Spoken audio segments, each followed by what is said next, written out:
Mister electronic YouTube channel को subscribe करें और बेल आइकॉन पर क्लिक करें इन्फॉर्मेटिव वीडियो देखने के लिए। तो दोस्तों आज हम काइये की नोक डालना सीखेंगे कि दूसरी नोक कैसे डाली जाती है इसके अंदर।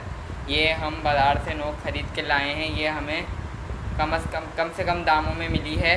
तो हम इसकी पुरानी नोक निकालेंगे। तो आज हम बताएंगे पुरानी नोक कैसे ख़राब होती है। तो दोस्तों इससे सर्किट के अलावा कोई काम करते हैं तो ये उससे भी ख़राब हो जाती है। आप सिर्फ इस पर सर्किट से काम करें। तो दोस्तों इसमें एक अच्छी नोक भी थी तो वो मैंने नहीं ली, क्योंकि हम थोड़ा हल्का सर्किटों पे काम करते हैं तो हमें वो बारीक कामों के लिए वो नोक चलती है, वो 80 रुपये की आती है। तो हमने कम दामों वाली नोक ले ली है। तो आप अगर शुरू में आपने इलेक्ट्रॉनिक का काम शुरू किया है तो आप ये नोक ले सकते हैं, आपके लिए बहुत अच्छी है। तो दोस्तों सबसे पहले इनके ये स्क्रू खोलेंगे बराबर करके। तो दोस्तों यहाँ से ऐसे रख के थोड़ा सा ये वाला खोल दें और थोड़ा सा ये वाला खोल दें।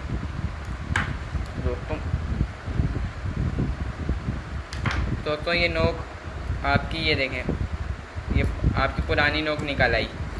ये देखें दोस्तों इसकी कितनी हालत ख़राब हो गई है। दोस्तों ये काफ़ी महीने, मैंने 6-7 महीने ये नोक चलाई है, तो अब ये बिल्कुल ही ख़राब हो चुकी है। तो अब हम इसे फेंक देंगे और ये नई नोक लगाएंगे। तो अब हम इसमें नई नोक डालते हैं।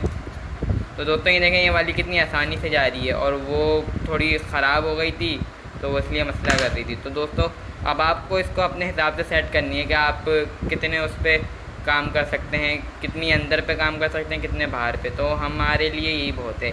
तो अब हम इसके दोनों स्क्रू टाइट करेंगे। दोस्तों इसके स्क्रू टाइट करने का तरीका ये है कि पहले हम इसको थोड़ा सा करें, इसको हल्का सा टाइट कर दिया, जब थोड़ा जाम होने लगा तो छोड़ दिया। फिर ये दूसरी साइड का टाइट करें, जाम हो गया तो छोड़ दिया। सही है। अब वापसी इसी को टाइट करना है, इसको अच्छे से कर दें। सही है।